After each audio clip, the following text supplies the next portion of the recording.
It's time for Helpful Honda Mailbag Friday. The North Texas Honda dealers want to help you score some great deals on award-winning Hondas. Stop by your Helpful Honda dealer today or visit ntxhondadealers.com to learn more. Thanks, Mallory. And thank you, Honda. Honda. Love Good Honda. Cars. Yes. Love you, Honda. It's Helpful Honda Mailbag Friday. We're answering your questions. High school football, college football, recruiting, lifestyle, romance, travel, Michigan State football. Yeah, I can answer all those for you. All those questions about that. If you got questions, who do the Troops have this week? Football. Are you talking about? Yeah, they play Miami of Ohio tomorrow, and they should beat them. Because you don't walk into Michie Stadium and win. No, you don't walk into Michie Stadium and win. Anyway, Army's 3-0. They're going to be 4-0 after next week, and then they're going to beat Ball State. Then they go to Scotty. Scotty's going to be tough. Anyway, does anybody have any questions about things? A lot of high school football questions. So That's not surprising. I know these people. I do want to make one comment first. Here we go. And here with a comment is Mallory Hartley. So somebody said, the line is at 3.5 for Tepper calling Malpow pickle at least once. Okay. What's next, pickle? So do you take the over or the under on this? I'll take the under. You know why? Because I have control. I shouldn't have told you. You shouldn't have told me because now I'm going to say it very slowly. What's next, Mallory? Someone said, are the Holmes Huskies for real this season? Yeah, good question. Their one loss on the year was last week to Taft, if I remember correctly. Let me pull that up. Holmes, their one loss, they lost a heartbreaker to Taft last week. That was 2 weeks ago, and then they beat O'Connor last week. So they're 3-1. They're playing Jay tonight. I think they're going to beat Jay. And then, there's they get a bye week, and then they really get the 3-game stretch that I think is going to really tell the tale. They're playing Marshall, Harlan, and Warren in consecutive weeks. Now, I think Marshall's probably better than we thought they were. I think Warren is probably a little worse than we thought they were. Assume a loss to Brennan. I don't think that's necessarily going out on a limb here. I'll say, it depends on what you think we mean by for real, right? Mm-hmm. Like, do I think they're a playoff team? Yeah. I think that they are. I'm going to pencil in Brennan. I'm going to pencil in Taft. So there's now going to be, it's a 9-team district. It's 7 teams for 2 spots. I think O'Connor's riding the struggle bus, which is strange to say. I think Stevens is riding the struggle bus. I think Warren's riding the struggle bus. So it's going to come down to them, Marshall, Jay, and Harlan for 2 spots, right? I think they're one of those 2 better teams. Big game tonight. They already won last night. Yeah. They won last night. My bad. They won last night over Jay. Never mind. They beat Jay. My bad. I did not realize that game was last night. That's huge. That's a huge win. That's a win you've got to have over a team that you're fighting for a playoff spot. And they won it resoundingly, too. They won 41-14, according to my notes. Now they get a bye week, and then they go into those 3 important games.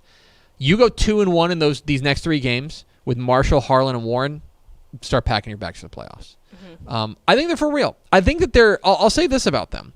I think their defense is for real. Their defense has been really, really good pretty consistently. Like the one game that they had a tough time against was San Marcos.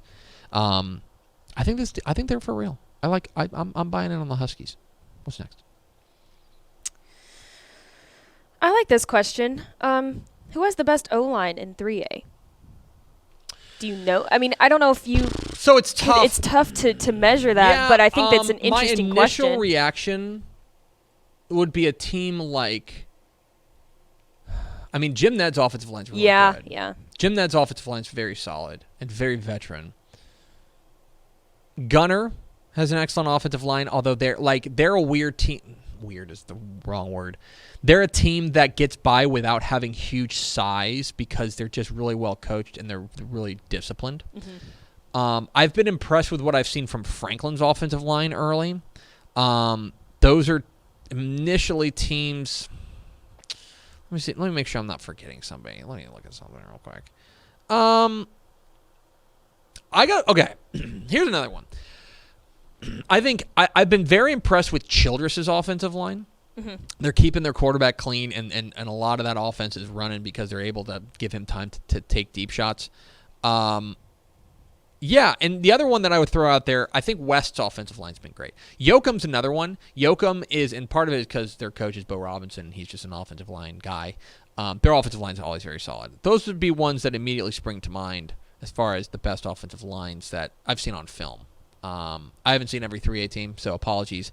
Apologies if, like, I don't know. Like, if for some reason, like, unbeknownst to me, like, Denver City has just killer offensive line, and I just don't know. I apologize. But, yeah, anyway. What's next, Mallory? Daniel Sanchez said, what's the best college football stadium in Texas, FBS or at the FCS level? Either one. Well, see, this is tough because y'all are going to be mad. I'm Oh, do you have a take? Yes. Go ahead. My Mean Green. And I'm not just saying that because I went there. I'm not just saying that because it's a beautiful stadium. It's a great stadium. It's beautiful. It's brand new. It is the press perfect. box. It's a perfect stadium for a Conference USA team like that. You know what I mean? Yeah. Look, I mean, it's hard to say. Like, you look at like the behemoths of Kyle and DKR, right? Mm-hmm. I have always really liked. I think TDECU Stadium in Houston is awesome. Yeah. If you've never been there, we did the cover shoot with Ed Oliver there in 2017, 2018, 2018. And that stadium's awesome. That stadium's fantastic. Look, the answer is the Sun Bowl.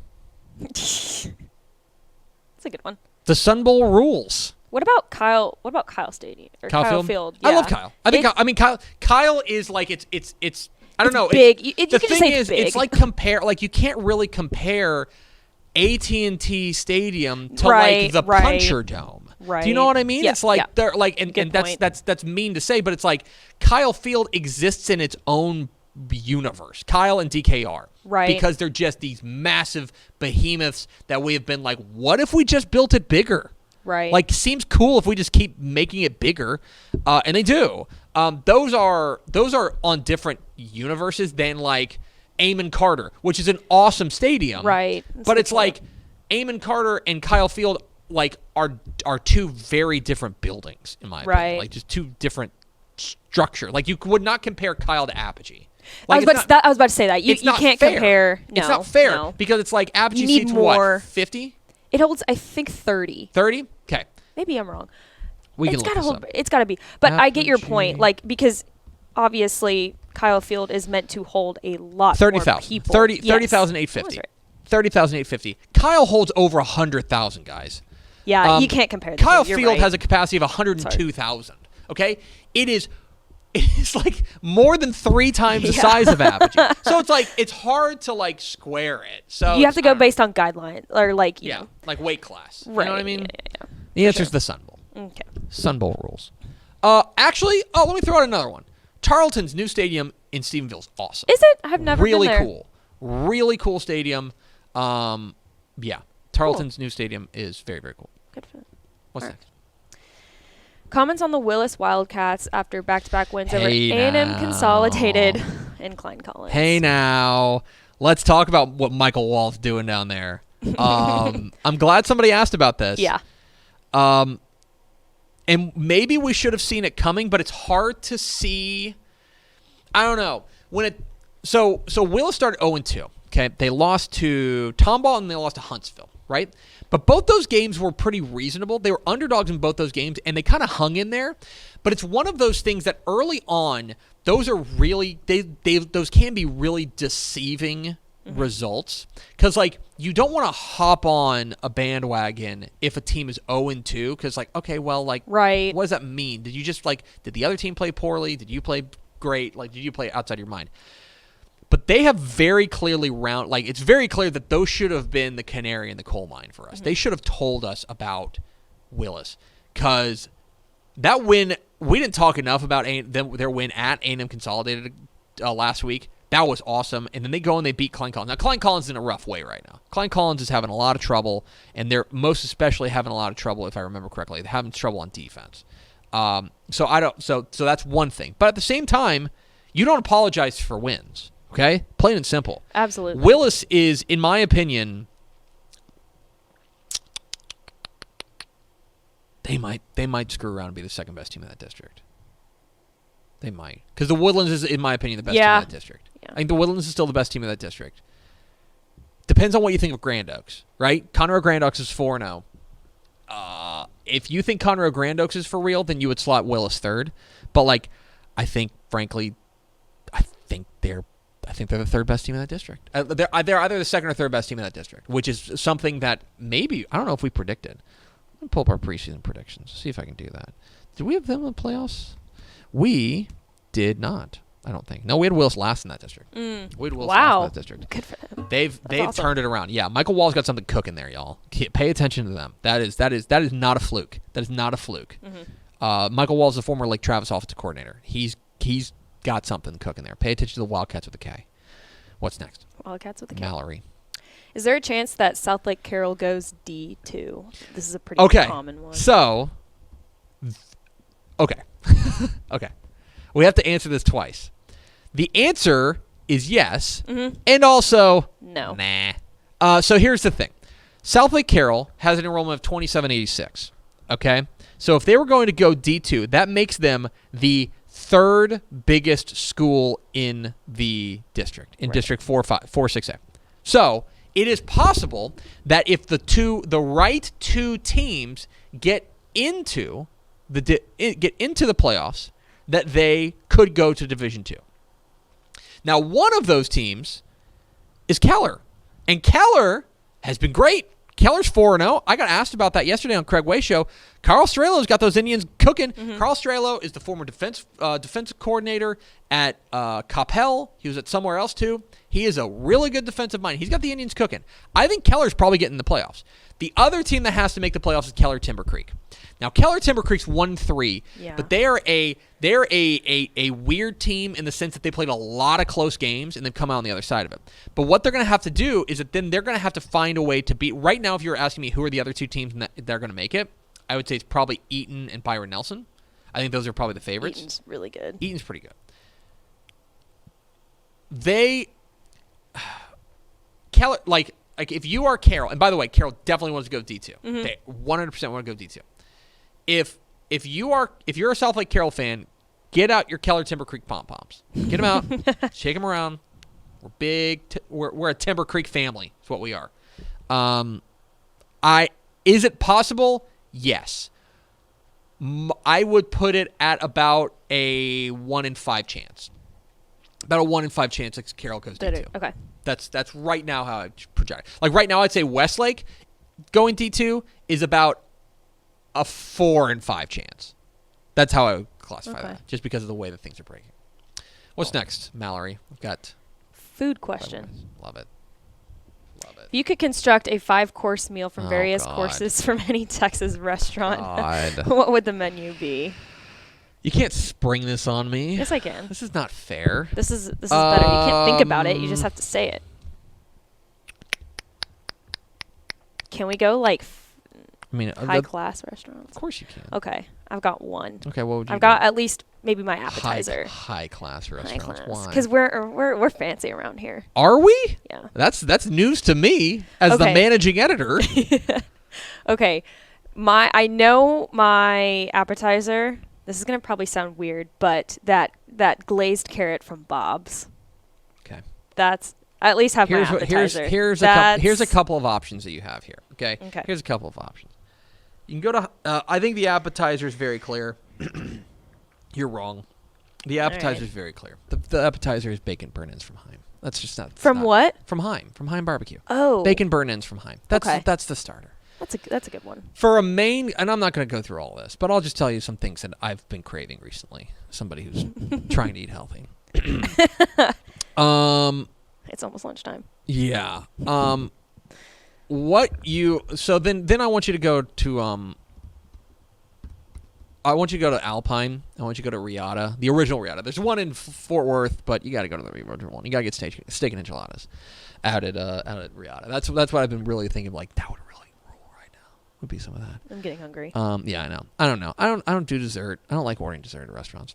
Why? Okay, but what if they've got really good dessert? I mean, what if they're like known for their dessert? You're gonna get it right. Who's known for their dessert? Yeah, I don't know. When I said that, I was like, I don't know. My wife and I went out for an anniversary dinner recently.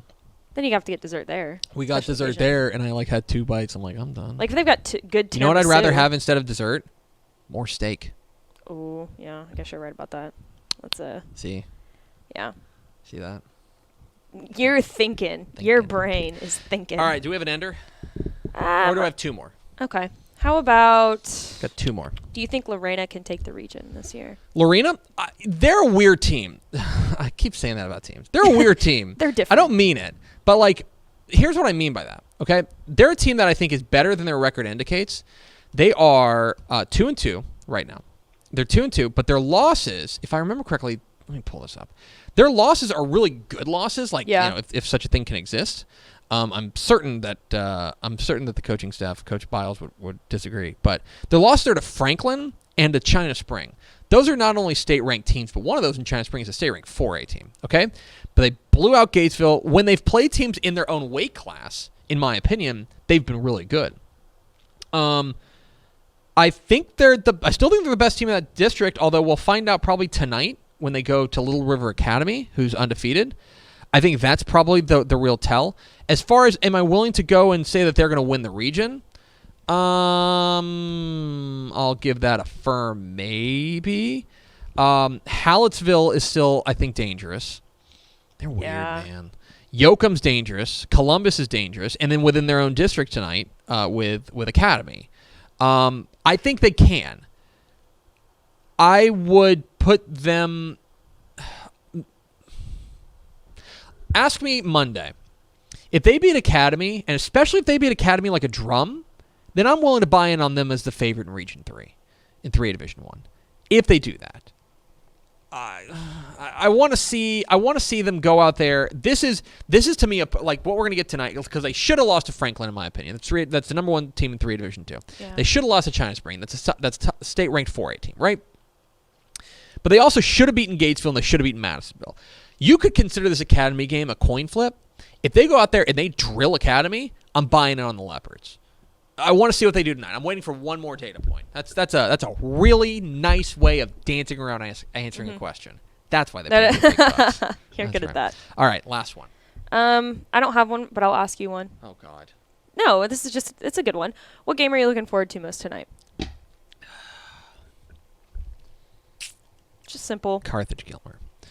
Oh yeah, that'll be a good one.